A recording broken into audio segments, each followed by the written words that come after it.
Saulus juga setuju bahwa Stefanus mati dibunuh. Pada waktu itu mulailah penganiayaan yang hebat terhadap jemaat di Yerusalem. Mereka semua, kecuali rasul-rasul, tersebar ke seluruh daerah Yudea dan Samaria. Orang-orang saleh menguburkan mayat Stefanus serta meratapinya dengan sangat. Tetapi Saulus berusaha membinasakan jemaat itu, dan ia memasuki rumah demi rumah dan menyeret laki-laki dan perempuan keluar dan menyerahkan mereka untuk dimasukkan ke dalam penjara. Mereka yang tersebar itu menjelajah seluruh negeri itu sambil memberitakan Injil. Dan Filipus pergi ke suatu kota di Samaria dan memberitakan Mesias kepada orang-orang di situ. Ketika orang banyak itu mendengar pemberitaan Filipus dan melihat tanda-tanda yang diadakannya, mereka semua dengan bulat hati menerima apa yang diberitakannya itu. Sebab dari banyak orang yang kerasukan roh jahat, keluarlah roh-roh itu sambil berseru dengan suara keras, dan banyak juga orang lumpuh dan orang timpang yang disembuhkan. Maka sangatlah besar sukacita dalam kota itu.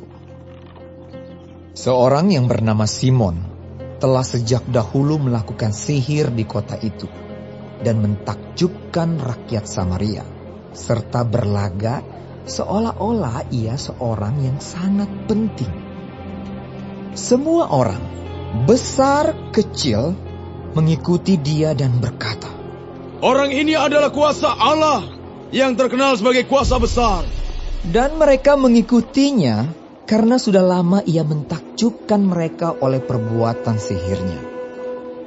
Tetapi sekarang mereka percaya kepada Filipus yang memberitakan Injil tentang kerajaan Allah dan tentang nama Yesus Kristus. Dan mereka memberi diri mereka dibaptis, baik laki-laki maupun perempuan. Simon sendiri juga menjadi percaya. Dan sesudah dibaptis, ia senantiasa bersama-sama dengan Filipus dan takjub ketika ia melihat tanda-tanda dan mujizat-mujizat besar yang terjadi. Ketika rasul-rasul di Yerusalem mendengar bahwa tanah Samaria telah menerima firman Allah, mereka mengutus Petrus dan Yohanes ke situ. Setibanya di situ, kedua rasul itu berdoa supaya orang-orang Samaria itu beroleh Roh Kudus. Sebab Roh Kudus belum turun di atas seorang pun di antara mereka, karena mereka hanya dibaptis dalam nama Tuhan Yesus. Kemudian keduanya menumpangkan tangan di atas mereka, lalu mereka menerima Roh Kudus. Ketika Simon melihat bahwa pemberian Roh Kudus terjadi oleh karena rasul-rasul itu menumpangkan tangannya, ia menawarkan uang kepada mereka serta berkata, "Berikanlah juga kepadaku kuasa itu, supaya jika aku menumpangkan tanganku di atas seorang, ia boleh menerima Roh Kudus." Tetapi Petrus berkata kepadanya, "Binasalah kiranya uangmu itu bersama dengan engkau, karena engkau menyangka bahwa engkau dapat membeli karunia Allah dengan uang. Tidak ada bagian atau hakmu dalam perkara ini, sebab hatimu tidak lurus di hadapan Allah. Jadi bertobatlah dari kejahatanmu ini, dan berdoalah kepada Tuhan, supaya ia mengampuni niat hatimu ini. Sebab kulihat bahwa hatimu telah seperti empedu yang pahit dan terjerat dalam kejahatan?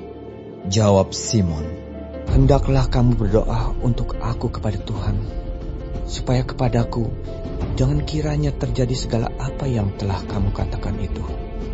Setelah keduanya bersaksi dan memberitakan firman Tuhan, kembalilah mereka ke Yerusalem, dan dalam perjalanannya itu mereka memberitakan Injil dalam banyak kampung di Samaria. Kemudian berkatalah seorang malaikat Tuhan kepada Filipus.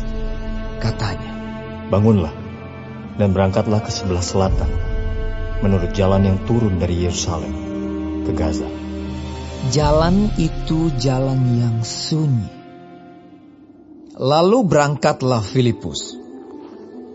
Adalah seorang Etiopia, seorang sida-sida, pembesar dan kepala perbendaharaan Sri Kandake, ratu negeri Etiopia, yang pergi ke Yerusalem untuk beribadah. Sekarang orang itu sedang dalam perjalanan pulang dan duduk dalam keretanya sambil membaca kitab Nabi Yesaya. Lalu kata Roh kepada Filipus, pergilah ke situ dan dekatilah kereta itu. Filipus segera ke situ dan mendengar sida-sida itu sedang membaca kitab Nabi Yesaya. Kata Filipus, mengertikah Tuhan apa yang Tuhan baca itu? Jawabnya, bagaimanakah aku dapat mengerti kalau tidak ada yang membimbing aku? Lalu ia meminta Filipus naik dan duduk di sampingnya. Nas yang dibacanya itu berbunyi seperti berikut. Seperti seekor domba ia dibawa ke pembantaian, dan seperti anak domba yang keluh di depan orang yang menggunting bulunya, demikianlah ia tidak membuka mulutnya. Dalam kehinaannya berlangsunglah hukumannya. Siapakah yang akan menceritakan asal-usulnya? Sebab nyawanya diambil dari bumi. Maka kata sida-sida itu kepada Filipus, aku bertanya kepadamu, tentang siapakah Nabi berkata demikian? Tentang dirinya sendiri atau tentang orang lain? Maka mulailah Filipus berbicara, dan bertolak dari nas itu ia memberitakan Injil Yesus kepadanya. Mereka melanjutkan perjalanan mereka dan tiba di suatu tempat yang ada air. Lalu kata sida-sida itu, lihat, di situ ada air. Apakah halangannya jika aku dibaptis?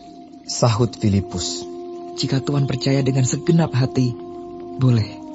Jawabnya, aku percaya bahwa Yesus Kristus adalah anak Allah. Lalu orang Etiopia itu menyuruh menghentikan kereta itu, dan keduanya turun ke dalam air, baik Filipus maupun sida-sida itu, dan Filipus membaptis dia. Dan setelah mereka keluar dari air, Roh Tuhan tiba-tiba melarikan Filipus, dan sida-sida itu tidak melihatnya lagi. Ia meneruskan perjalanannya dengan sukacita. Tetapi ternyata Filipus ada di Asdod. Ia berjalan melalui daerah itu dan memberitakan Injil di semua kota sampai ia tiba di Kaisarea.